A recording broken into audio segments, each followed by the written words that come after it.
party at South by, and it seemed like you really kind of took everybody under your wing in a lot of ways, right? And it was kind of one of those things. I was talking to another genre writer, and like, oh, he seems like a cool guy. Like he's really kind of taking everybody under his wing, and he's like mentoring them. And I was wondering if you could talk, because I know you play the antagonist, but also it seemed like you had a really good rapport with everybody.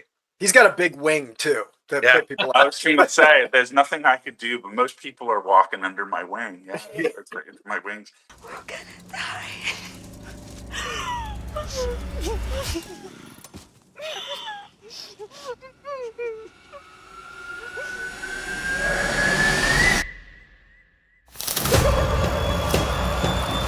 And remember, kids, never fuck with friendo.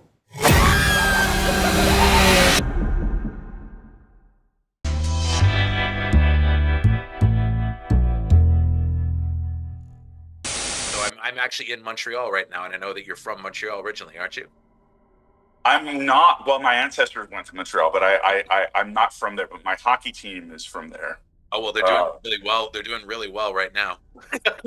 Well, yeah, it's you know we're the youngest team in the history of the playoffs, so you know I'm grateful that we're even there. You know that. Yeah. But you're in Montreal. You live in Montreal? I do live in Montreal. Yeah. Oh, that's my favorite city. So are you JoBlo Canada? Are you like mainly Canadian press here? We're mostly American, but ironically, the guy who started the site lives in Montreal, and I'm the editor in chief in Montreal. So maybe that's why you heard me. I don't know. Probably. There you go. That's awesome. I'm actually a huge fan of Tucker and Dale. I saw that at Sundance my first year. No way! Wow. Yeah. And the reaction I remember to that was just insane, and I'm so happy to see that it became a cult hit many years later. It did what I thought it would do eventually. It took some time, but it got there. Yeah. Oh, hey, Kevin. Wow, my wife just pulled up, and my phone goes directly to her truck. Oh. Sorry about that. I was like, oh, everyone's frozen, right? And then I was like, I don't think they are.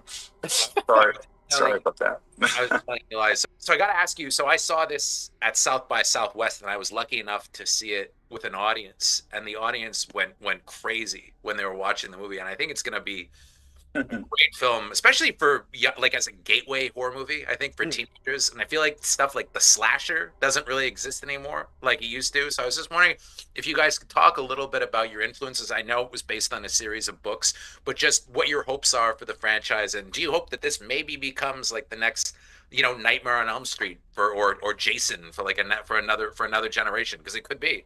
Well, I love that you go back to that. I mean, those are two absolute classics that I grew up with in the 80s, and it runs the gamut between those and maybe a more consumer friendly like Scream also affected me a lot. But then I unfortunately saw Texas Chainsaw Massacre when I was way too young. Like how can a 9-year-old be watching Texas Chainsaw Massacre? And somehow all those things seared themselves into my brain. Initially, as you know, we were just talking about Tucker and Dale. Initially, like, I got to reverse all these tropes that I've learned from watching all these horror movies growing up. And for years, I was like the comedy horror guy. And I would be the guy people would send comedy horror scripts to try to fix them. But they're also the movies that like rarely get made anymore. Even Tucker and Dale, which has now like become this cult classic, was really hard to get distribution on. So part of it is like calculated, and part of it's also like just because I'm older and more a little darker myself. According like the world has made me a little darker, that I really was excited to just take a bite out of horror for a change and like be this like present day horror slasher movie that kind of has all these throwback feels to like the 1980s films and that I grew up with. And then also had a certain element of the comedy that I love, that kind of breaks a little out of the genre, but in this instance it still stays within horror. I just kind of have moments to have a release valve on the tension. Well, how about you, Kevin? Are you like I know that you're a huge genre guy, and I mean, what is for you? What do you hope a movie like this accomplishes? I think, it's sitting in the movie theater South by Southwest. I was like, it accomplished it. It's I think it's a real feast for any theater goer and anyone who sits down and gives it its time. It deserves to be seen. It's so incredibly well executed. Eli, so good. And yeah, I mean, I guess I guess I could be considered a genre guy. I don't know. I just like to act in things that have a chance to be good, and I thought that this had a great chance to be good because I was a fan of Eli's, and I love the words and I love the script, and yeah. Well, I gotta ask you too. I mean, one of the things, so not every slasher movie does this, but this one definitely did, is that when characters start getting picked off and getting killed, I was actually kind of sad, and I was like, oh no, I really liked that guy, or I really liked her, you know. And it was kind of, and that doesn't happen a lot for me these days with horror movies because everybody kind of feels interchangeable and generic, and I never felt that for a second watching this movie. Everybody felt like a real, you know, like somebody that could actually exist, and everybody's got their good points and their bad points. So I was hoping you could talk a little bit about that. I mean, I know that a lot of it's probably in the writing, but also the execution and also the acting, because I'd never heard of anybody in the movie for Kevin before, and I thought they were amazing.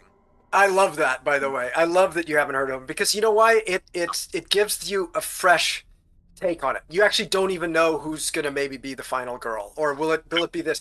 You're trying to figure out the film as you're watching it, and a lot of what I like to play with are people's expectations. A movie to me is like it's a two-way street, right? Like you're absorbing what the movie's giving you, but you're also giving back your feeling of what's going to happen and your expectations of where the story is going to go. So when I start taking out characters that you kind of love, and you're like, oh no, I wanted that guy to be there. Then you start to not really be sure who's next. Yeah. And then you start being like, well, wait, this is going farther than I wanted it to. And I've found that people, they recover from that fairly quickly. I think as an audience member myself, I'll feel really bummed for a minute and then I'll be back in the story. So I just wanted it to be one of those that was like, oh, this is real. Like this, they're not going PG-13 here. Oh. They're not playing with like kid gloves. Like, Eli's leaning in and like making a horror movie in his way. Yeah, That's me actually, but yeah. Well, and sorry, I don't speak myself in third person. Like, and Kevin, as like kind of the veteran in the cast, what was it like for you seeing these young people? Because I mean, I saw you at the party at South by, and it seemed like you really kind of took everybody under your wing in a lot of ways, right? And it was kind of one of those things. I was talking to another genre writer, and like, oh, he seems like a cool guy. Like he's really kind of taking everybody under his wing, and he's like mentoring them. And I was wondering if you could talk, because I know you play the antagonist, but also it seemed like you had a really good rapport with everybody. he's got a big wing too. That Yeah, put people I out. was trying to say there's nothing I could do, but most people are walking under my wing. Yeah, my wings. You know, there's not. I didn't work with most of those people when I was on set, and then you meet these young actors that just kind of, you know, they just completely threw themselves in. They just trusted, and they surrendered to the material, and they're so proud of it, and they're so excited. It's like it's impossible to not be the older actor kind of going, wow, you guys are on the right track. Come over here. You guys are fantastic. Keep being great people. Like, that's so important. That's the most important thing. Yeah, so if you notice that, that's just because they all are genuinely really great folks that I've known for short periods of time, that I'm a pretty good judge of character. And yeah, and I genuinely love the movie. I did too. I mean, Yeah. I had a blast watching it, and I have to say, I'm really happy that Shudder's giving it a pretty robust theatrical release. And I'm Oh, yeah. happy they're doing that with their movies more often, because they had this, they had Late Night with the Devil, which was great. They have The Ugly Stepsister out, which is amazing. Could you talk a little bit about Shudder, about what your experience is like with them? Because it really does feel like they're trying to make a different kind of horror movie than a lot of the other companies out there are making. Like a Shudder movie is different than an A24 movie, different than a Neon movie in a great way. Yeah, I mean, I honestly, working with Shudder on this has been just awesome, because you're also thinking about creative ways to get it out there. And right now, I think we could reveal this because it's just been broken. We're doing a bus tour Oh, with nice. the giant Friendo bus, like, and I'm talking like an epic, like rock and roll tour bus Yeah. that's going from movie drive-in to drive-in theater the week before it's released. And like Friendo will be there, and we're just doing these like drive-in theater releases. So they're doing really creative stuff to That's try to awesome. get the word out there. And they're just so behind the creators behind this, you know. And they're like, what do you want to do? We're going back and forth with the trailer, we're going back and forth with the posters. It's not every day, not every studio brings in the director for that kind of stuff. Yeah. So I've had input all around, and they've been a fantastic relationship. Kevin, are you going to be on the bus tour?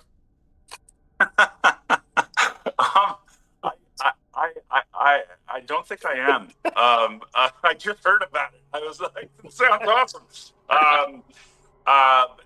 No, I won't be, but I'll be in New York for the premiere next week, so that's exciting. Well, just before I let you guys go, I have to. They want me to wrap up, but I have to say the rotary phone gag, I thought was probably the biggest laugh I had in the theater this year. So thank you very much. As a child of the '80s, that was very, very, very appreciated. I love it. And well, let me ask you a question. Yeah. Do you think that walks on the horror, or do you think it just kind of flows with it in a nice way?